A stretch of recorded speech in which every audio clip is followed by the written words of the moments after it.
क्या आपने कभी सोचा है कि दूसरी सदी में आज भी कुछ ऐसे लोग जिंदा हैं जो पत्थर की दौड़ की ज़िंदगी जी रहे हैं? हमारे इस मॉडर्न दुनिया के बीच, जहां हम स्मार्टफ़ोन्स और इंटरनेट में डूबे हुए हैं, आज भी एक ऐसा कबीला है जो पूरी दुनिया से अलग है। मैं बात कर रहा हूं भारत के समंदरी इलाके में वाक़ एक छोटे से जज़ीरे की, जिसका नाम है नॉर्थ सेंटिनल आइसलैंड। ये जज़ीरा एक ऐसा कबीले का घर है जो इंसानी तारीख के सबसे पुराने और सबसे अलग-थलग लोगों में शुमार होता है, नॉर्थ सेंटिनलीज़। ना उनकी ज़बान समझी जा सकी, ना उनकी सोच और ना ही उनकी दुनिया के राज हम समझ सकते हैं। आप यूँ समझ लें कि ये कौम एक लास्ट स्टोन एज ट्राइब है, जो अपनी अलग ज़िंदगी में जीती है और बाकी इंसानियत उनके लिए महज़ एक अजनबी है। दुनिया के ज़्यादातर लोग इस कबीले के बारे में कुछ नहीं जानते थे, मगर 2018 में एक इंसान के फैसले ने इन लोगों की दुनिया को पूरी दुनिया के सामने बेनकाब कर दिया, और वो था एक अमेरिकन मिशनरी, जॉन एलन चाउ। ये इंसान इतना जुनूनी था कि अपनी ज़िंदगी का सबसे ख़तरनाक सफ़र तय करते हुए वो नॉर्थ सेंटिनल आइसलैंड पर आ गया। उसका मकसद था इन लोगों को अपने मज़हब की तालीम देना, लेकिन उसकी कोशिश ने सिर्फ उसकी ज़िंदगी को ख़तरे में डाल दिया और पूरी दुनिया के सामने ये वाज़ेह कर दिया कि ये लोग आम इंसानी दुनिया से ताल्लुक़ रखने में कोई दिलचस्पी नहीं रखते। लेकिन सवाल ये है, आखिर ये लोग दुनिया से इतना अलग क्यों रहना चाहते हैं? क्या ये सब सिर्फ अपनी हिफाजत के लिए है, या उनकी ज़िंदगी के इस अलगपन में कुछ और ही राज छुपा है? और अगर हम उनकी दुनिया में एक कदम रखें, तो क्या हम उनकी सोच समझ पाएंगे, या ये कौम हमेशा हमारी समझ से परे रहेगी? इन्हीं सवालों का जवाब ढूँढने के लिए और इस कबीले की असल कहानी आप तक पहुँचाने के लिए आप देख रहे हैं blog by Basit. A tiny island, untouched for tens of thousands of years. Here lives the Sentinelese, one of the last uncontacted tribes on Earth, fiercely protecting their home from the outside world. No airports, no boats, no outsiders allowed. Every attempt to step foot here has been met with warning arrows, silence, or tragedy. To this day, North Sentinel Island remains one of the most dangerous and forbidden places on the planet. A world frozen in time. This is the story of North Sentinel Island. By the government in 1991. The contact party under the administration is always accompanied by security. The arrow-shooting Sentinelese are a constant fear. क्या ये तीर तलवार युग युग पुराना कोई संदेश तो नहीं दे रही, जिसे शायद आज का इंसान भूल बैठा है? नवंबर 2018 में जॉन एलन चाउ ने फैसला किया कि वो इल्लीगली नॉर्थ सेंटिनल आइसलैंड पर जाएगा। उसका मकसद था इस कबीले को अपने मजहब यानी क्रिश्चियनिटी की तालीम देना। ये जुनून इतना शिद्दत से भरा था कि उसने अपनी ज़िंदगी की परवाह किए बगैर आइसलैंड का सफ़र तय किया और एक करीबी जजीरे पर जाकर एक मछेरे को 25,000 रुपये देकर मना लिया कि वो उसे नॉर्थ सेंटिनल आइसलैंड तक छुप कर ले जाए। 14 नवंबर 2018 की रात अंधेरे में वो कोस्ट गार्ड से बचता हुआ अपने खौफनाक सफ़र पर निकल पड़ा। इस वक्त उसके साथ एक गोप्रो कैमरा, कुछ मछली, एक फुटबॉल, एक बाइबल और एक छोटी सी कायक थी। उसका ख्याल था कि ये सब चीज़ें वो गिफ्ट के तौर पर सेंटिनलीज कबीले को देगा और शायद उनका दिल जीत लेगा। 15 नवंबर की सुबह जैसे ही वो आइसलैंड के करीब पहुंचा, उसने मछेरे से कहा कि वो दूर रुककर इंतज़ार करे। उसने घास के घर देखे और औरतों की आवाज़ें सुनी, मगर फिर अचानक उसकी निगाह दो मर्दों पर पड़ी जो अपने हथियार यानी बड़े बड़े तीर और कमाने लेकर उसकी तरफ बढ़ रहे थे। जॉन ने चीख कर कहा, मेरा नाम जॉन है, मैं तुमसे मोहब्बत करता हूँ और जीसस भी तुमसे मोहब्बत करते हैं और उसी ने मुझे यहाँ भेजा है। मगर सेंटिनलीज मर्दों ने अपने तीर कमानों पर चढ़ा दिए। जॉन घबरा गया और फौरन ही पलट कर भाग गया। इस तरह उसकी पहली कोशिश नाकाम रही, लेकिन जुनून इंसान को अंधा कर देता है। 2 घंटे बाद जॉन फिर लौट आया। इस दफ़ा उसने आइसलैंड के नॉर्थ शोर का रुख किया। दूर से उसने देखा कुछ लोग उसे देखकर चीख रहे हैं। वो उसकी जुबान नहीं समझ सकता था। सच तो ये है कि दुनिया में कोई भी सेंटिनलीज की जुबान नहीं समझता। जॉन ने उनके लफ्ज दोहराने की कोशिश की तो वो उसकी नकल करके हंसने लगे। इस दफा वो गिफ्ट समंदर के किनारे रखकर पीछे हटा। उन लोगों में एक छोटा बच्चा भी था जो तीर कमान पकड़े खड़ा था। जॉन ने बाइबल खोलकर बच्चे को कुछ वर्सेस समझाने की कोशिश की। तभी अचानक बच्चे ने इस पर तीर छोड़ दिया। वो तीर सीधा जॉन के सीने की तरफ आया, मगर नसीब से वो बाइबल में घुस गया जो जॉन के हाथ में थी। जिंदगी तो बच गई, मगर जॉन की सांसें तेज हो गईं। कायाक चोरी हो चुकी थी। जॉन पानी में कूदकर मुश्किल से अपनी बोट तक लौट आया। उसी रात इसने अपनी डायरी में ये लिखा, लॉर्ड, क्या ये जजीरा शैतान का आखिरी मरकज़ है? क्या ये लोग मॉन्स्टर्स हैं जिन्होंने कभी जीसस का नाम भी नहीं सुना? मुझे मरना नहीं है, मुझे वापस लौट जाना चाहिए, मगर ये मेरा मकसद है, मुझे दोबारा लौटना होगा। 16 नवंबर की सुबह उसने अपने घर वालों के लिए लेटर लिखा, जिसमें उसने लिखा कि मुझे पता है तुम लोग मुझे पागल समझोगे, मगर अगर मैं मारा गया तो इन लोगों को कातिल मत ठहराना। और फिर वो अपने बोट पर दोबारा निकल पड़ा, लेकिन इस दफ़ा वो कभी वापस ना आया। दूर से देखने वाले मछेरे ने देखा कि सेंटिनलीज लोग एक लाश को रेत में दबा रहे थे। उसने कपड़ों से पहचाना कि वो जॉन एलन चाउ ही था और यूं बेकाबू जुनून ने एक इंसानी जान ले ही ली। यहाँ तक कि कहानी ने दुनिया को हिलाकर रख दिया और इस तरह सेंटिनलीज लोग दुनिया की तवज्जो का मरकज़ बन गए। अब हम ये जानेंगे कि ये लोग हैं कौन और इंसानियत का सबसे अलग कबीले की असल कहानी क्या है। नॉर्थ सेंटिनल आइसलैंड 60 किलोमीटर के इलाके पर मुश्तमिल एक छोटा सा जजीरा है जो अंडमान और निकोबार आइसलैंड का हिस्सा है। ये घने जंगल और समंदरी लहरों से घिरा हुआ है जो इसे दुनिया से अलग कर देता है। यहाँ रहने वाले लोगों को हम नॉर्थ सेंटिनलीज कहते हैं, मगर असल में उनका अपना नाम क्या है ये पता लगाना नामुमकिन है। इन लोगों की जड़ें इंसानी तारीख के सबसे पहले सफ़र तक जाती हैं। 70,000 साल पहले जब इन्हीं में से कुछ लोग अफ्रीका से निकले तो कुछ यमन, इंडिया और फिर आगे साउथ ईस्ट एशिया तक पहुंच गए।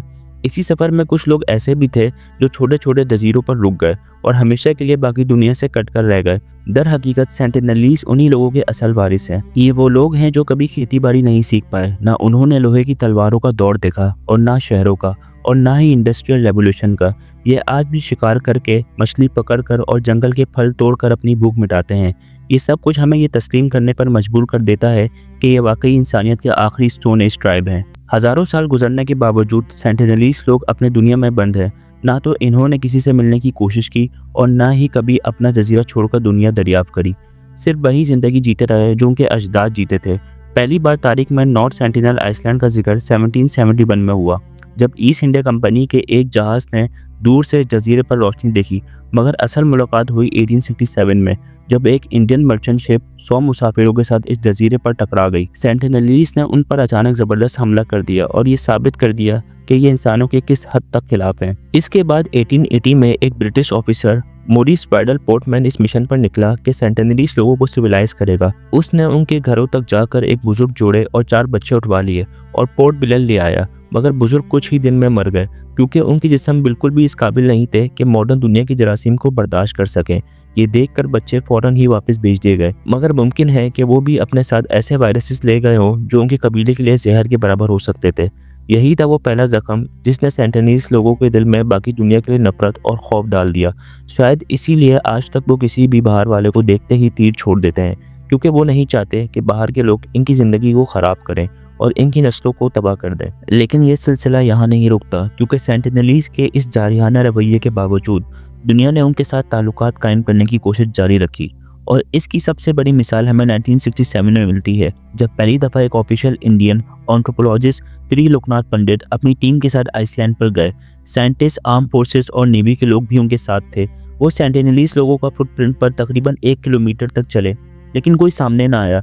टीम ने वहाँ नारियल और बर्तन गिफ्ट के तौर पर छोड़ दिए ताकि उनकी तरफ दोस्ती का इजहार किया जा सके। फिर 1970 में एक और रिसर्च मिशन ने आइसलैंड पर मौजूद पत्थर की चट्टान पर यह लिख दिया कि ये इंडियन की टेरिटरी है, मगर सेंटिनलीज की खामोशी अभी भी बरकरार रही। 1974 में एक फिल्म क्रू डॉक्यूमेंट्री बनाने गया, मगर इस दफ़ा सेंटिनलीज ने अपनी खामोशी तोड़ दी।